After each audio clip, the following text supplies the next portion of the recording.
What up, everybody? I'm your host, JP, and this is my co-host, Josh. Hey, everyone. And welcome back to another episode of the Film Bros Podcast.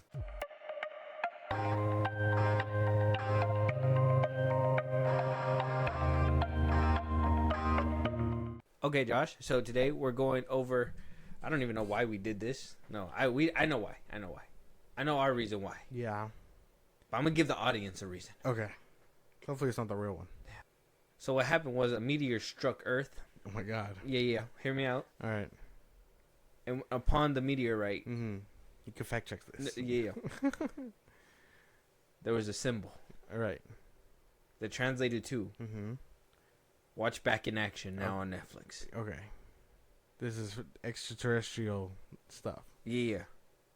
Crash landed. Mm-hmm. And I seen it and I was like, who am I to tell him no? Yeah. So I went like a couple weeks later. And, you know, so did you. Yeah. Yeah, man, I don't know what the fuck is them aliens They is were smoking. They were laughing at us. They were like, put them on the worst movie of 2025. No competition. No. Spoiler, man. Spoiler. All right. It's not the worst. Yeah, okay, all right. Contender. Well, let them know what we're talking about, even though I kind of did, and then we'll go ahead and jump into it. We are reviewing Back in Action 2025. Dad, can we please get something to eat? Your look right up here. You guys run in, grab some snacks, right? In and out. Bring my change back. And some M&M's.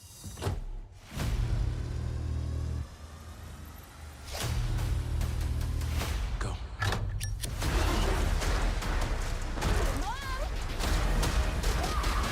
on, get in the car. Come on, wait. Did you see what we just saw? Did you see what we just did? 15 years ago, me and your mom were non-official cover operatives for the CIA. But we went off the grid to start a family. Can you beat up all the dads in my school? I could beat them all up, just not at the same time. Back in Action on Netflix. Apparently, one of their highest film debuts, okay, since 2022. Okay, the last movie to have hold that spot, the highest like record, was The Adam Project back in 2022. Whereas now in 2025, we got a new reigning champ over the course of like a 3-day weekend. I'm assuming Friday, Saturday, and Sunday. Netflix had over 46.8 million views, and everybody was apparently locked on Yeah. to this movie. For some reason. Well, not for some reason. For a big reason. Cameron Diaz's first role back from retirement. Yeah. I mean, it's a good selling point. To be honest, good enough to kind of draw me in because I'm a Cameron Diaz fan. I'm very much like Night and Day. Love that movie. Yeah. Jerry Maguire. Love that movie. Charlie's Angels. Who doesn't like Charlie's Angels? That's the movie. Yeah. So I mean, her return played a part in watching this one, but it wasn't gonna have me front row and center in the first no, week. obviously not. What did it have you feeling some kind of? I mean, you probably didn't know she was out of retirement or in I retirement. mean, I figured she was. I mean, I hadn't seen her in She was on any a movies. Yeah, hiatus, for sure. a lot of these actors take hiatuses. They think they're too good for Hollywood, only if we call them back. But I would say it was on top of my list only because I do know these two. I mean, this is Jamie Foxx's first role since being hospitalized, I believe so too. Yeah. and then Cameron Diaz. So I mean, already two big name draws right there. You know, come check out their movie straight out of a hiatus. So it played a factor. Yeah, I would say so. Yeah, you think so? Okay. Me too. That's why I was kind of curious. And boy, oh boy, the curiosity killed the cat. Yeah. Crazy that apparently this movie has maintained #1 for 2 weeks straight. Apparently on Netflix. I don't know what the metrics is for that. Yeah, no. But Cameron Diaz currently owns at the time of recording 2 slots where she is, I think, the 10th slot, Night and Day. Yeah. And the first slot is Back in Action. So I mean, her debut, maybe her, is one of those things where it's like, you hear her name, you're like, I want to go watch her old movies now. So yeah, they're right there on Netflix. We're not sponsored yet. No, Netflix, but we could be. After this review, I don't think they're gonna Oh, want yeah, to. no, But no. it is what it is. It is what it is because it sounds like we're not in the minority here for sure. 27% on the tomato meter, okay, from the critics. Green splat is disgusting, right? Yeah. Popcorn meter, 58% with spilled popcorn bucket, man. What do we think about that, bro? Ballpark. Yeah, this sounds about right. 58% is kind of high. No, I'm just kidding. No, I'm just kidding. I don't think it deserves a green bucket. I mean, I don't think spilled popcorn. I don't think so. Maybe a 60. Cool 60 was probably where it's at. Older fans that know Jamie Foxx and Cameron Diaz are gonna kind of love this movie a bit more just for them two alone. The rest are just checking in and they're like, who are these two old people? And then, you know, everything else follows suit. Okay. Where do you fall in all that? Cameron Diaz and Jamie Foxx. Okay. Yeah. Called my name enough to be like, you know what, this is interesting. Once again, curiosity did kill the cat. No, I think this is around. No, it probably should have been less for me. I don't know, 58%. Who are the 58 people that like this? Oh, no, I'm playing 58 people. But, like, the 58% of people that like this, I don't know. Apparently, I'm in the minority on that side. Yeah. Sounds about right. We both, maybe? I don't know. Who knows? Maybe. We'll have to wait and see after this review, right? So, yeah, this movie has been out on Netflix, and it's just, apparently it's doing stuff. It's just a banger. It's doing stuff on Netflix. But apparently, no, you know, critics hate it. It's 27%. Yeah. And like half of the audience is like it. A little bit more than half. How nice. Okay.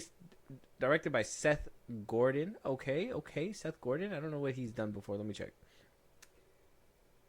Seth Gordon, not to be confused with Flash Gordon. So he was just a producer on films. The Lost City, that film sucked. Producer on Pixels. Okay. And Cry Wolf.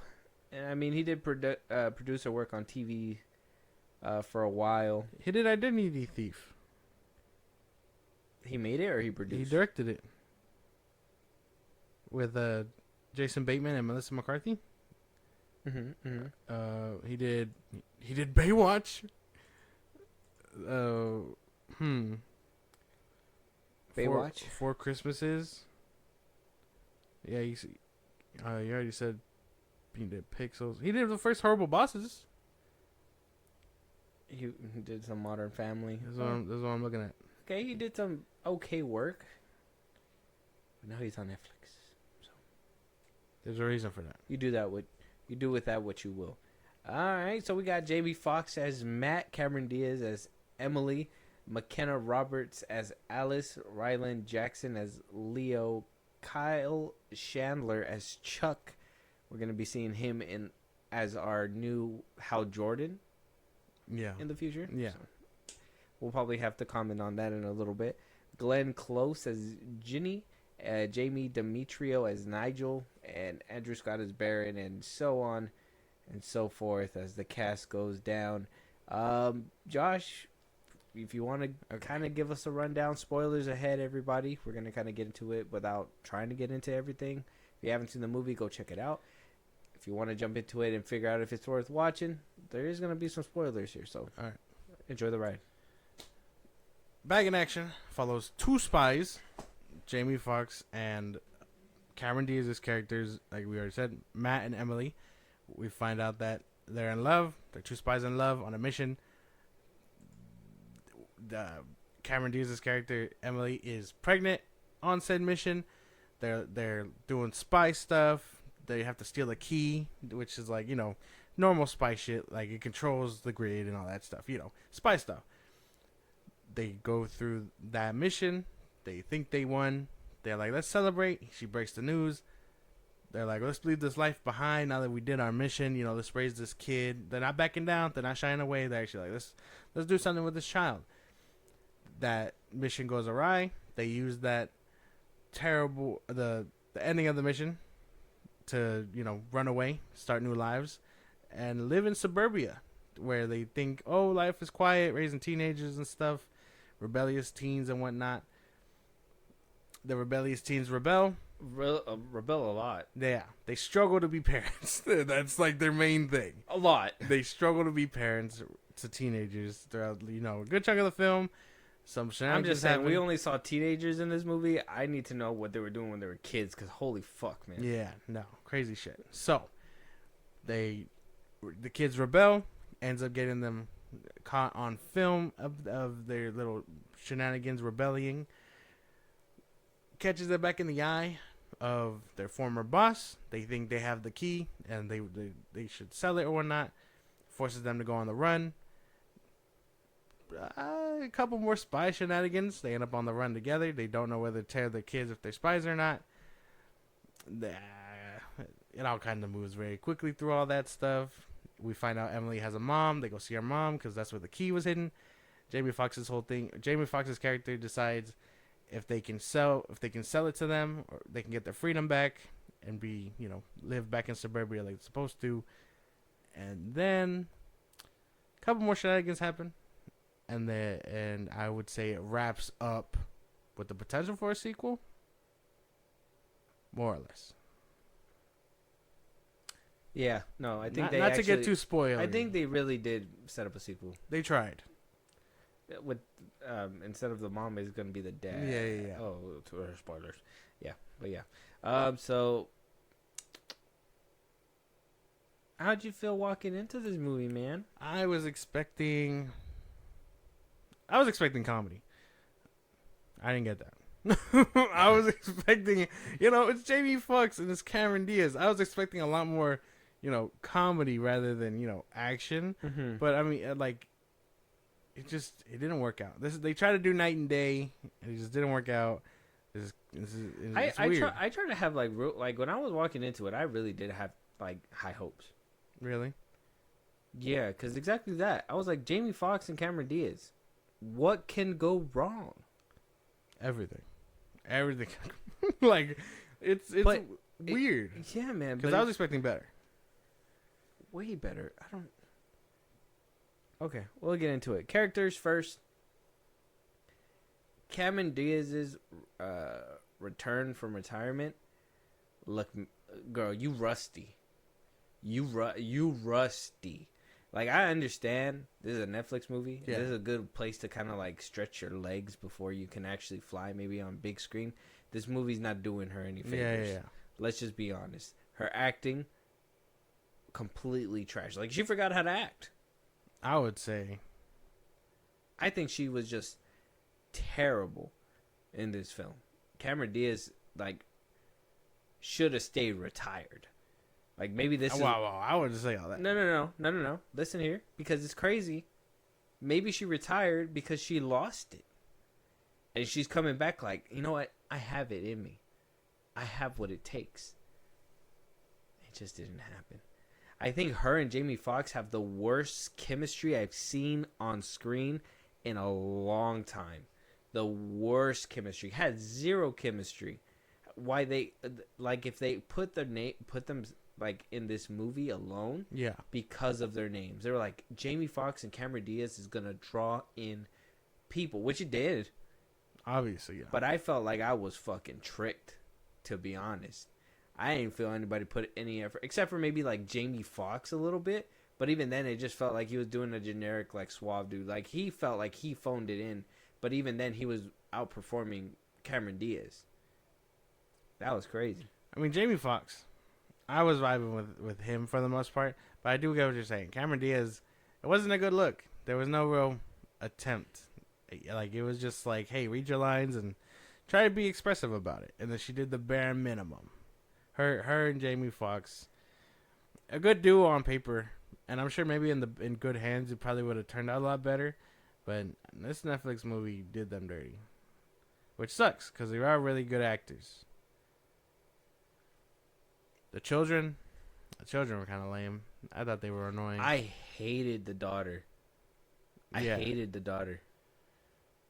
I was like, why is she even...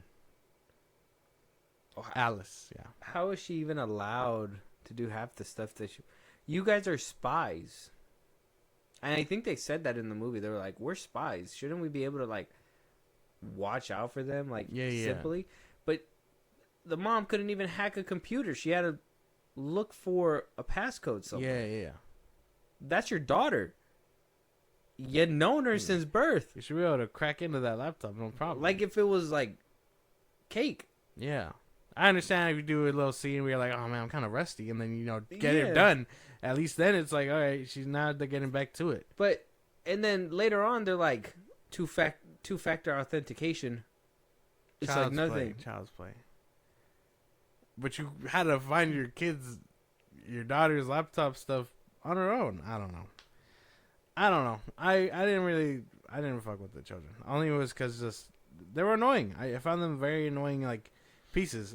Halfway through, they get kidnapped, and it's like, do we care? No, like, Yeah, honestly, we cared because do we care because now they finally get their life together? Like, no, it doesn't. It's not gonna work like that. Even then, there was multiple times where they should have died. The mom, or not the mom, just so I don't get confused. Cameron Diaz's character's mom, Ginny. I mean, annoying. She was like, I'm British, so we don't hug, but she was also, MI6 and whatnot. She was also a spy. By Glenn Close. Yeah. I felt like she was trying to play like a knockoff Helen Mirren. Yeah. Mirren, right? Helen Mirren. Mm-hmm. Like straight like knockoff. Like they couldn't get the real thing, so they went for like the Dollar Tree version. I couldn't stand Nigel. Mirren. Couldn't stand Nigel. I thought he was annoying as fuck. And the fact that he was the one that saved the day, it really leaves a bad taste in your mouth. Because it's like, you were being annoying the whole fucking time you were on screen. Who was that? He was supposed to be the grandma's, like, Oh, man or the something. Baron or whatever? Or Balthasar or whatever his name was?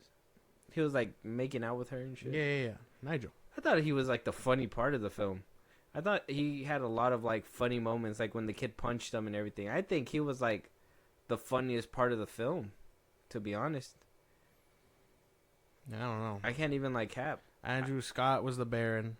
I thought the running gag with him and Emily was kind of weird. But, I mean, that's about it. Other than that, he was like I nothing. didn't care for it. Nothing burger of a character. Yeah. I know. I could not care for anybody on screen. What about Chuck? Kyle Chandler's Chuck. Maybe the other most experienced character here, and he does a decent bad guy. I mean, anybody could do a bad guy like that. It felt very generic of a bad guy, but I was like, okay, like it's good to see that somebody's actually trying. Yeah, I felt like he was the only one that was actually making an attempt. He's like, someone's got to save this dumpster fire, and if it's not gonna be Jamie, it's gonna be me. It's gonna be the new Green Lantern. Basically, yeah. Other than that, I mean, I didn't care for anybody really, but I did think Kyle Chandler kind of carried. If we're like, I mean, he for whatever scenes he was in, he was. I mean, yeah, he wasn't in it for long. Like a good chunk of it. Let's just say this movie was kind of like a blur. It moved really fast. It did. We're gonna touch up on that and plot and stuff. I feel like there but was like conversation, and then just action. Yeah, It was like conversation and action. Mhm. It was like a lot of not even like explaining, like just a lot of talking. but not even like explaining stuff that mattered. It felt like there was a lot of throwaway things that didn't really.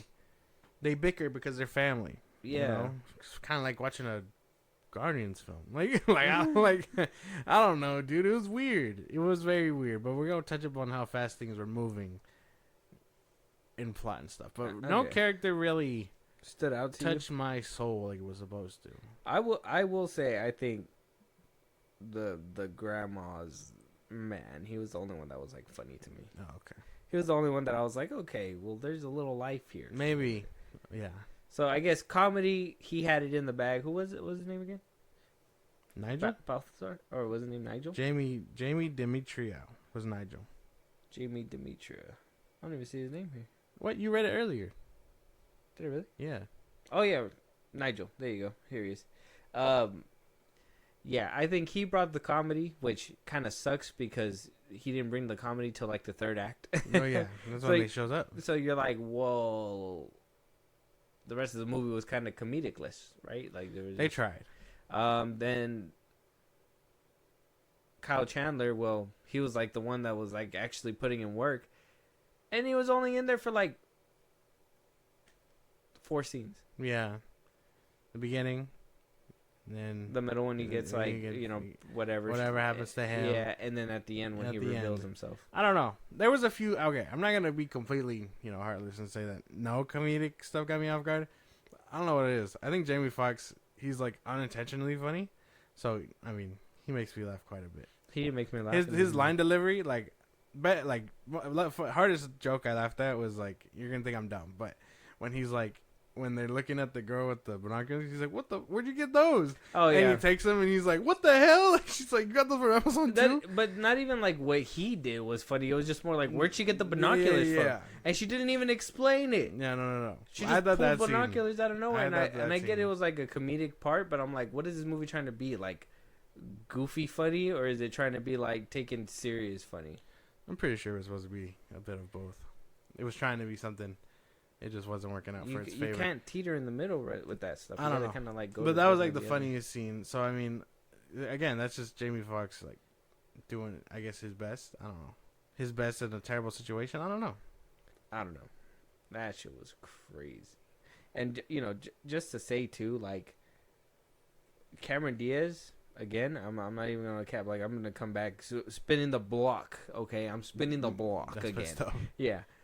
She's gotten way too much work done, and she does not look like crazy enough. I noticed every single time her stunt double was in. Oh yeah, that shit was so bad. I was like, and then there were scenes where she was running, and you could tell that was her running, and then there's other scenes where like the stunt double was running, and she was hauling ass. Yeah, and I was like, Cameron Diaz, you should have stayed retired. You should have stayed retired. I don't know. I want to say all that because I do want to see her in more stuff. Hopefully better stuff. Hopefully she doesn't have to run. Maybe take lessons from Tom Cruise. Yeah. They've already worked together. Just do a night and day 2. That's what I'm saying. And then he'll put her back in the shape. Bring in box him off his money. I'm saying. It's so funny that you compared it. Before we go down the list, it's funny that you compared it because when I Googled Back in Action, there's literally a picture where somebody photoshopped Jamie Foxx in a... That's fucking insane. I'm gonna use that for the thumbnail. You're gonna have I'm gonna use that for the thumbnail. That's hilarious. It's so funny. It's so funny. But yeah, man, I think it's I think Cameron Diaz really bogged this movie down. Like everybody had a part to play for sure, but oh my god, Cameron Diaz was like the sore thumb in this movie. Yeah, like. Terrible. They were trying. Like god awful. They were trying. No, like she was trying, but it shouldn't have been that hard. Yeah. Like you're coming back, right? Like you would assume you just pick up where you left off.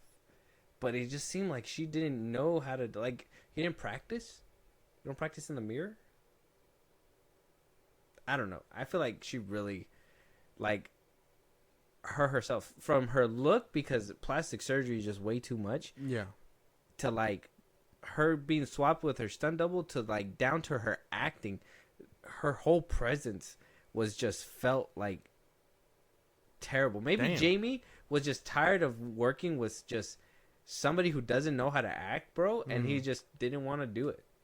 I would have maybe, yeah. I would have felt like, man, I gotta do all the heavy bro. I would have probably dropped it too.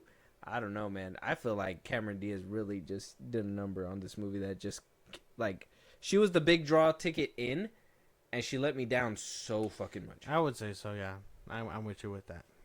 Crazy let down, because you wouldn't expect that, from Cameron Diaz of all people. Cameron Diaz and Jamie Foxx, like I said, good enough on paper. Yeah. In better hands, they probably would have nailed this bitch. But I think that all and an acting coach. Yeah, I think that all goes down to Netflix, though. Maybe there shouldn't have been an intimacy coordinator on set or something. All right, man. All right, okay, man. my fault. Hey, we're moving on. So, I mean, I wouldn't want to really bring world building into this one, so we're gonna take that one off. But Okay. like, camera work, the cinematography, They do some ass, straight dog shit, bro. Netflix budget things. CGI was dog shit, Yeah. bro. The scene where they're like going down on a parachute looked god awful, like just somebody with a smoke machine just throwing smoke up into their face and shit. Very green screen. There was what was that other scene? I think the fight scenes, they were just so heavily edited, it was Riddick. Yeah. She was bad. Okay. She was so bad. Bro. Very much. They should have paid me to watch this movie. That's fucked up. I should get a month off Netflix. That's that's fucked up.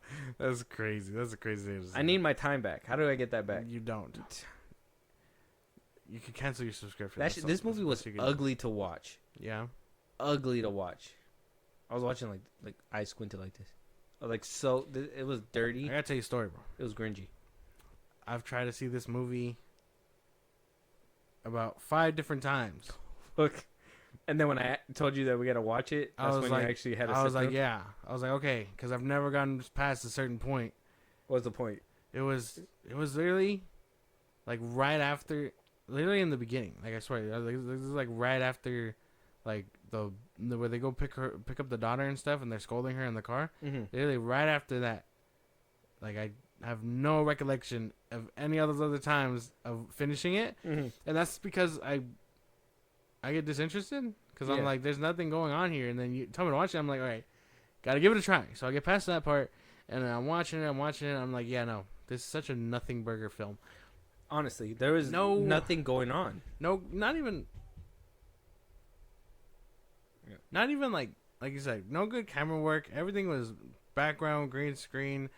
The fight scenes, I would have liked them a little bit more. Yeah, like you said, if they weren't so heavily edited, if you couldn't tell that fucking Cameron Diaz's stunt double was literally switching spots with her, like you could literally see that.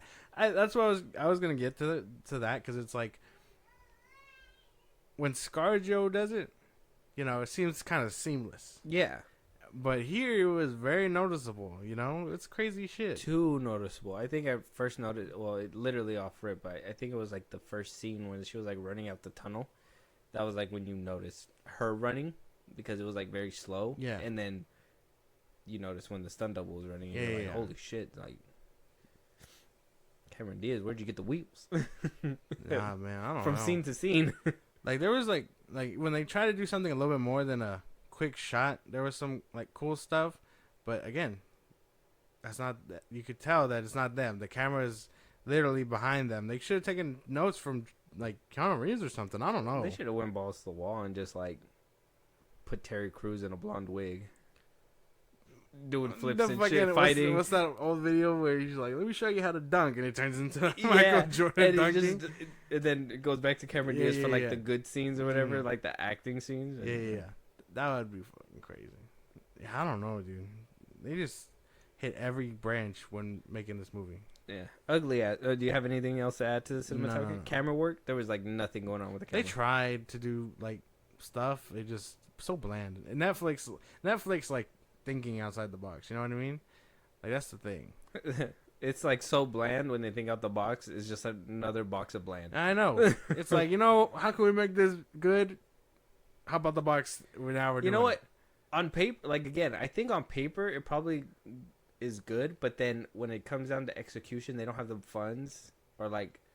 Yeah, like you're dreaming a little too big. Yeah. Let's get back in the box. Yeah. See, too much creativity. You got to be a little bit more bland. Yeah. To fit for Netflix. And, you know, the model probably is what's affecting it too, because remember, there's some movies that they make on here that is just pure content. Yeah. Where they just put it down because they know that people are going to watch it on their phones, whatever. So if they don't care what it looks like because they just know people are going to tune in because these two are acting. Yeah. And the one doesn't do her fucking job. Holy damn, like bro. a blind person would think she's probably killing it. Is what I'm hearing. Yeah, Ray Charles would have loved it.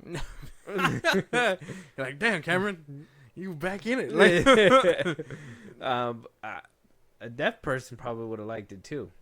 Yeah, I'm not gonna do that. Not gonna do that.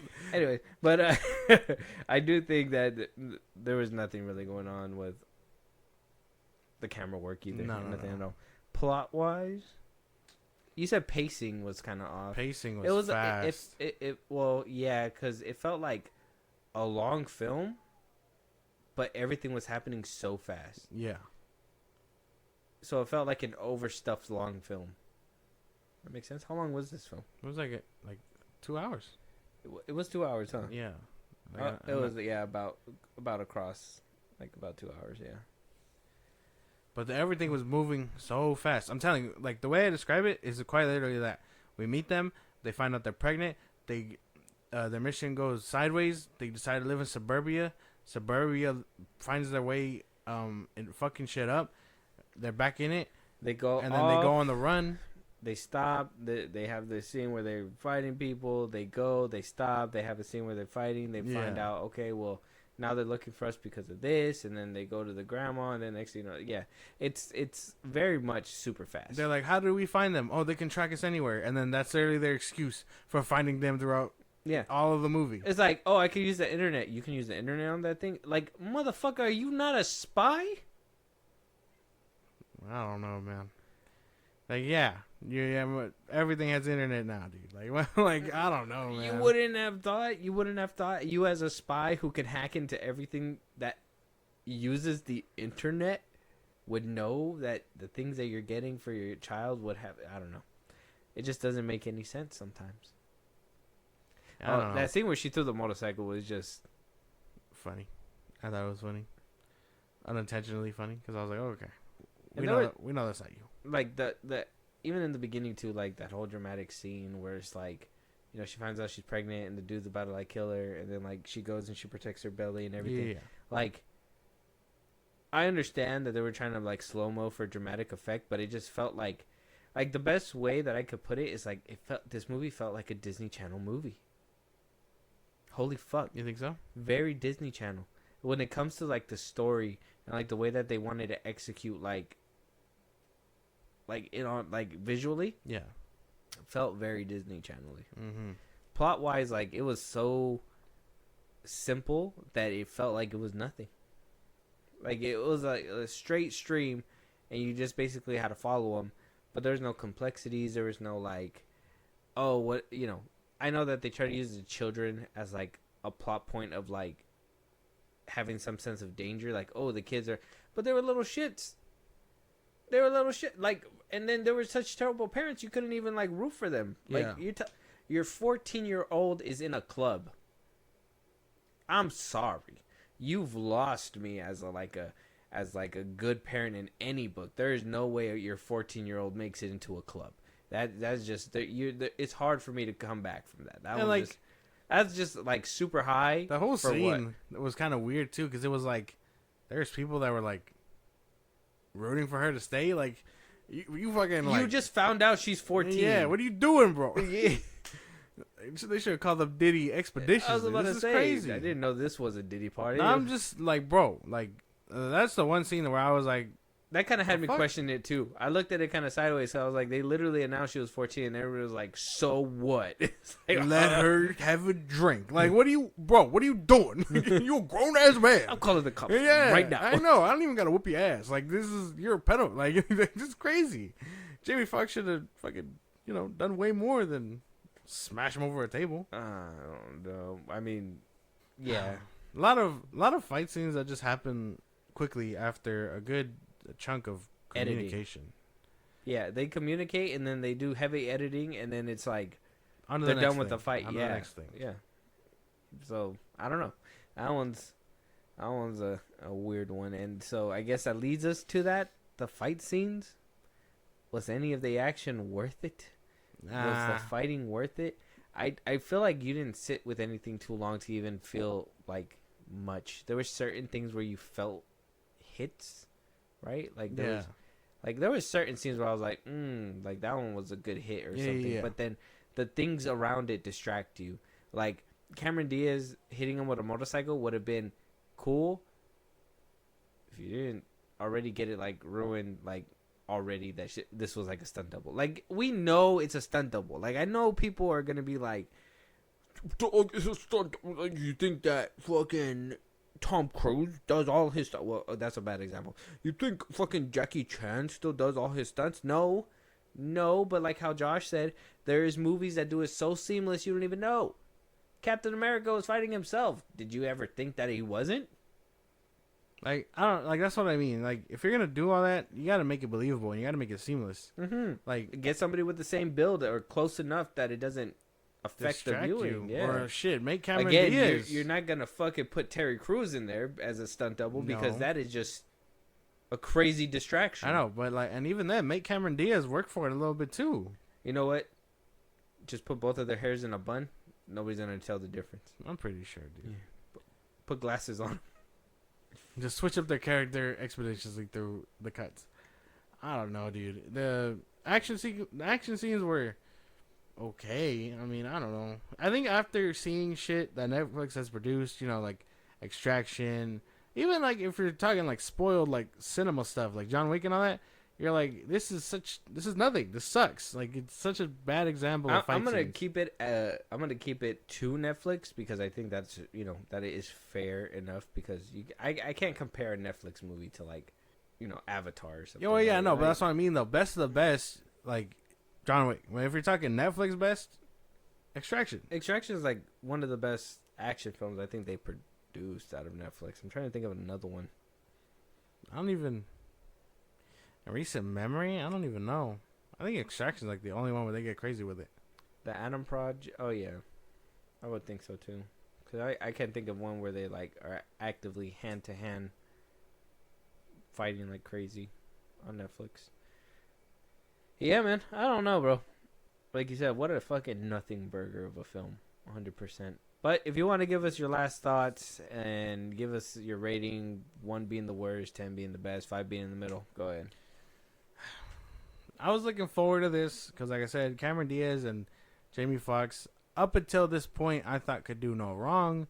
I was like, you know what? I'm going to have a good time with these two, even if everything around it is ass.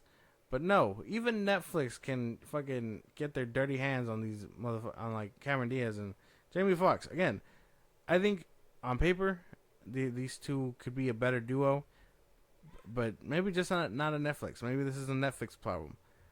This movie was bad, and not even like I would watch it again because there's interesting stuff in it. Bad, more like it's bad, and you kind of don't want to check it out ever again. I gotta give it like a 2. 2 out of 10. 2 is pretty tough, man. Pretty tough to beat. No, I got you. Okay. No. So where you said that you watched it or tried to watch it like 5 times, Yeah. I scrolled past it and I was like about to click. I just never had the guts to do it for whatever reason. And maybe I was skeptical that Cameron Diaz coming back and all that stuff, and Yeah.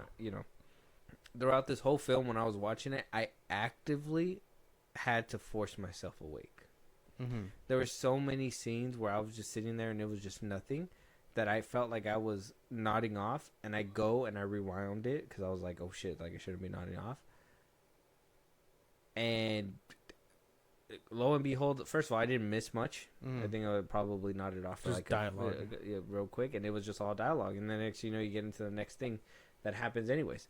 I don't know what happened. I do know that Cameron Diaz shouldn't have accepted this role. She was not ready for a comeback at all. I do think Netflix should be ashamed of themselves for putting these two together and really promoting this like you promote no other movies this heavy, but Back in Action, because Cameron Diaz is in it and you really know that she's a ticket and people are gonna want to come back to see her back in action. No pun intended. Or pun intended, whatever, I don't care. I think it was just a crazy, like, don't get me wrong, the marketing part, I get it. Having me sit through it and it just being garbage and nothing worthwhile. It's a waste of time. 0 out of 10. Oh shit. I'll never go back to this film. Okay. This movie is so bad. So bad. So, it was ugly. It was dingy. It was dirty. It made me sick. I had a fever overnight. My God.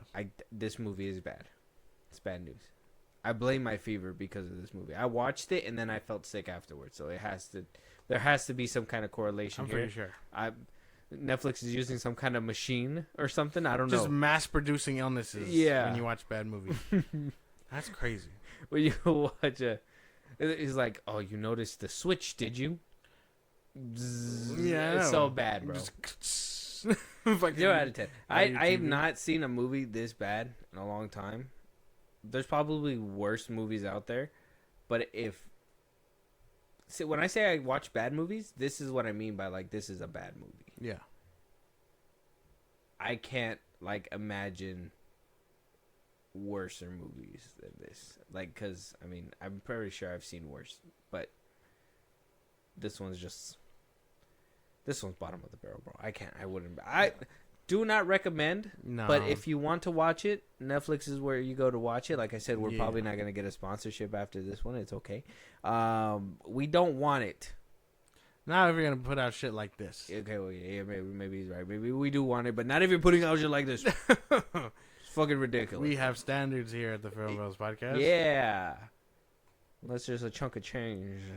No, we got standards. We have standards. That's right. Unless. No, I'm just kidding. We have standards.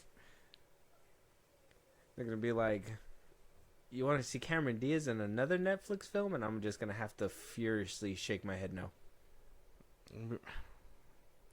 I would do that, and then if they happen to slide a check my way, it's just going to slowly turn into a nod. I'm going to be like, you know what? We drive a hard bargain. They're going to be like, Josh, we're putting Cameron Diaz in this new film. Check it out. It's going to be dog shit. Okay. Oh, they're going to run up front. They're going to be like, straight up front, it's going to be dog shit. Okay. We're going to promote the fuck out of it. You got to say you like it, though. You gotta say you like it. No matter what, you got to shill. Shit. Yeah. Would you shill for Back in Action? No. Part 2. No. No? But that, I mean, a part 2, if this movie does well and they get a part 2, I just hope it's better. I just hope it's Number funnier. one movie on Netflix is 2022. Yeah, I hope. Number one movie. I hope they look into getting better things for the sequel then, because I don't know how it works on Netflix. I'm just But saying. does a sequel get the same budget and stuff? I hope not. I'm just saying, if Cameron Diaz accidentally turns into Anna Taylor-Joy, I wouldn't be mad. That's crazy. I wouldn't. She's just shorter and blonder. Like, Yeah, that'd be wouldn't crazy. be mad. Maybe too young, huh? Maybe somebody a little bit older. Somebody old that could be like, yeah, Back in Action. Let me think. I don't Fuck it. even know, dude. Reese Witherspoon. Fuck it. Reese Witherspoon. All right. Well, she don't play like CIA. Now we're just throwing shit. No. You don't like Reese Witherspoon? Yeah, she's cool. Let us know what you guys think. Check out the film or don't. He doesn't like Reese Witherspoon. He doesn't like Sweet Home Alabama. I don't know what to do with this guy. Josh, let them know where they can talk to us about topics we should be talking about, movies they want us to review, TV shows. If they want to hear their voice on one of these episodes, go ahead. Twitter, TikTok, Instagram at FilmBrosPodcast. We post our episodes up. You can hit us up there for any news or movies you want us to cover. I just hope they're better movies. That's it. That's all. You can support us in a big way. Buzzsprout, links and socials I just gave you. It's like a Patreon. You subscribe. You help the show grow. We greatly appreciate it. You can listen to us anywhere at your podcast at FilmBrosPodcast, Spotify, YouTube Music, Apple Podcasts, again, wherever you get your podcasts. And you can be a part of the conversation. Twitch, Saturdays, we go live, talk about our topics there. Be a part of the conversation. Saturday, Twitch at FilmBrosPodcast. And then once all said and done, subscribe to our YouTube at FilmBrosPodcast. Don't make us do another Netflix movie. Please. Don't do this. We'll do Apple TV. Dude, I want to see that gorge one. Yeah. See? Alrighty. 10 times better. Yeah. All right. Let us know. We'll talk to you guys on the next one. Talk to you guys later.